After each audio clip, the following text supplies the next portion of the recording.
Estamos de regreso en la cultura verdadera. Yo decía antes del corte que hoy íbamos a hablar de un personaje que ocupa un lugar destacado en la historia de Chile, ocupa el estatus para algunos, ¿no es cierto?, de ser el gran, o haber sido el gran artífice de la República, del Estado de Chile, del Estado en forma, como lo llaman algunos, basado en un gobierno fuerte, autoritario, ordenado. Se trata de, tiene 4 nombres este señor: Diego, José, Pedro, Víctor, Portales y Palazuelos. ¿Es así o estoy en un error? Sí. Mira. Bueno, ¿cuánto le debe a Chile Diego Portales? Fue todo lo que dicen los libros de historia que fue Diego Portales, o fue en realidad un hombre de matices, como casi todos los próceres, con matices más bien de tirano, que entró a la política básicamente para cambiar el desorden que había en la República, que recién se formaba post-independencia. Esto orientado sustancialmente a mejorar el desorden ese para que le fuera mejor a los negocios de la oligarquía, dicen algunos. En fin, vamos a hacer un análisis de la figura consular, diría yo, igual, de Diego Portales, más allá de la mirada que uno tenga respecto de él en la historia de Chile, con 4 profesores. Cristóbal García Huidobro, que está acá, licenciado en Historia. Cristóbal, ¿cómo estás? Y Derecho en la Pontificia Universidad Católica de Chile, doctor en Historia, nada menos, en la Universidad de Oxford, y académico de la Universidad Católica, académico de la USACH también, ¿no? ¿Sí? Tal cual. Gabriel Cid, Gabriel, ¿cómo estás? Bienvenido, gusto saludarte.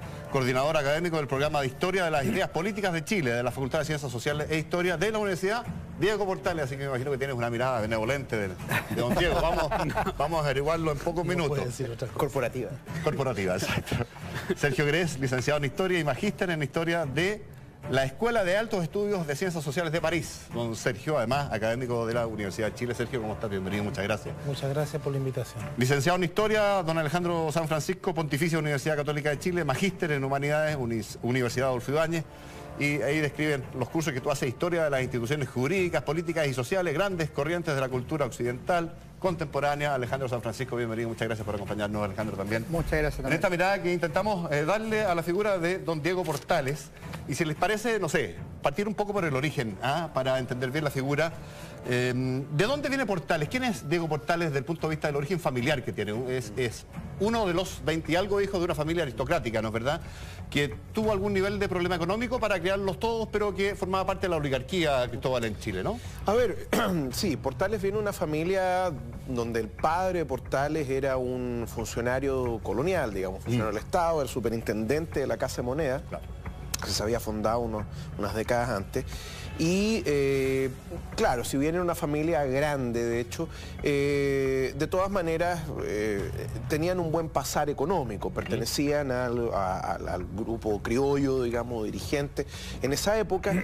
Y lo que sí va a ocurrir es que, y hay toda una historia bastante dramática al respecto, es que el padre de Diego Portales, se llama José Santiago Portales, es tomado prisionero, fundamentalmente porque apoyaba al grupo independentista más que el reformista dentro del proceso de emancipación. Y al tomarlo prisionero, evidentemente la familia de Portales se ve menguada por el patrimonio. Claro, el patrimonio, pero hay un cierto grado de exageración que se ha dado porque Portales igual venía de una red familiar mucho más importante y más grande, entonces a la familia nunca le faltó realmente el sustento. Está esa historia de que la madre Portales salía a pedir limosna por sus hijos, etcétera. Pero eso es más leyenda que realidad. En realidad, más que leyenda, es un acto de propaganda. La Josefa Palazuelos, que era la madre de Portales, que también era una convención patriota, digámoslo, en parte lo hacía en protesta por el encierro de su marido. Creo que estaba Juan Fernández, de hecho, lo habían mandado para allá. Entonces también era un acto bastante interesante, digamos, de protesta de una mujer respecto a lo que le había pasado al marido, además porque ella sabía que tenía cierto grado de fuero al ser una madre, una familia numerosa, y además en una época en que a las mujeres se les trataba de una manera bastante más... José Santiago Portales tuvo inquietudes políticas, participó en la vida pública desde antiguo, pero su hijo Diego hasta muy tarde nada, Sergio. Efectivamente. Tuvo una indiferencia. Él vivió el proceso de la independencia y con cierta indiferencia dedicado a otras cosas y se dedica más bien al comercio en su adultez, en su primera adultez, digamos. Portales es un buen exponente de la aristocracia castellano-vasca, que era la clase dominante en la colonia y en el momento de la independencia. Y en el caso suyo y de su familia en particular, vemos reflejados muchos de los fenómenos que afloraron durante las luchas por la independencia de Chile y de América. A saber, esta suerte de división en el seno de la clase dirigente, que adquirió las formas de una verdadera guerra civil. Porque las luchas de la independencia en América no fueron luchas, como normalmente cree la gente, entre mayoría de los llamados patriotas eran simplemente autonomistas, claro, que se fueron radicalizando en la medida en que la respuesta de la corona fue... Autonomistas de la corona, que la corona estaba capturada, digamos, no era la corona de la cual dependían. Por la prisión de Fernando VII en manos de Napoleón Bonaparte, y que se fueron radicalizando y convirtiendo en independentistas. Y en el caso de la familia de Portales esto se ve reflejado claramente. Su padre abrazó la causa del bando patriota, pero Portales se mantuvo indiferente, siendo que ya era mayor de edad. Portales cumplió 20 años en el año 1813, claro, cuando estaba el gobierno de Carrera, ¿no es cierto? Y el patriotismo, entre comillas, de Portales no vino a manifestarse sino hasta bien consolidada la independencia. Yo diría recién a comienzos de la década de 1820, cuando la causa está claramente decidida, aunque aún continuaba la guerra a muerte en la zona del centro-sur de Chile y todavía faltaba recuperar Chiloé por parte de las armas patriotas. Portales manifestó una indiferencia. ¿Y por qué esa indiferencia? ¿Se podía hacer? Yo preguntaba a Gabriel hace un rato si se podía ser indiferente en ese minuto en Chile con un enfrentamiento tan relevante, una suerte de guerra civil, que es lo que fue finalmente la independencia en Chile. Porque no tuvo inquietud intelectual ni política, tampoco religiosa, aunque estuvo en algún minuto cerca de ser cura, entiendo, Diego Portales, ¿no?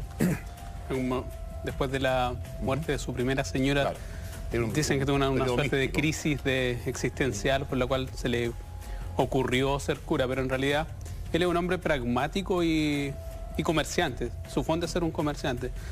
Y es una de las cosas que se le va a reprochar en el momento de su muerte, que él no tuvo participación activa en la independencia. Es un recién llegado de última hora que, sin embargo, dispone de la vida de quienes sí lucharon por la independencia a su antojo.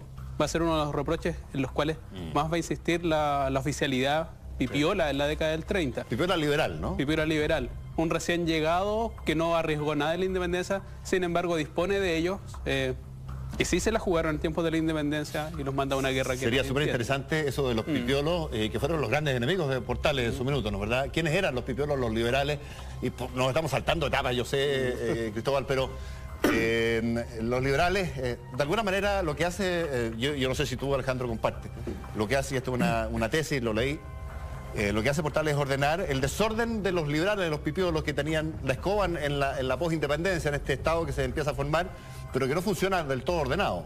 Es una cuestión que habría que matizar. Portales en los años 20 ya tenemos sus primeras definiciones políticas, si bien él parte una de sus cartas de 1822 diciendo que a él las cosas políticas no le interesan, sí podía pronunciarse como cualquier patriota, como cualquier persona interesada en el bien público respecto a cuál es el mejor sistema de gobierno. Y en ese sentido él se manifiesta contrario a dos fórmulas. A la democracia que tanto pregonan los ilusos. De manera mucho más grosera que esta. Es un absurdo en los países como los nuestros, donde las personas están llenas de vicios. Y a la monarquía porque venimos saliendo de una terrible para volver a otra. ¿Y qué ganamos? Entonces él se pronuncia, pero es como performativa su definición, en favor de la república, diciendo que la república es un gobierno... ¿Y qué se enmarcaba entre democracia y república, Portales? Lo que pasa es que él dice que es republicano en 1822, dice que es partidario de la república, entendido la república como un gobierno fuerte y centralizador, cuyos hombres sean modelos de virtud y patriotismo que enderecen a los hombres por el camino del orden y las virtudes. Eso ya lo dice el año 22. El año 22, pero termina diciendo, venga después el gobierno completamente liberal, libre y lleno de ideales, que vendría a ser una democracia. Porque en los años 20 hay una gran discusión semántica, Gabriel es especialista en historia conceptual, una gran discusión semántica sobre qué significa democracia, qué significa república. Y república tiene una definición de no monarquía primera, y en el caso de democracia, en cambio, en ocasiones se asemeja a una de las formas de república y en otra ocasión incluso parece una anarquía. Tú, Cristóbal, está ahí como...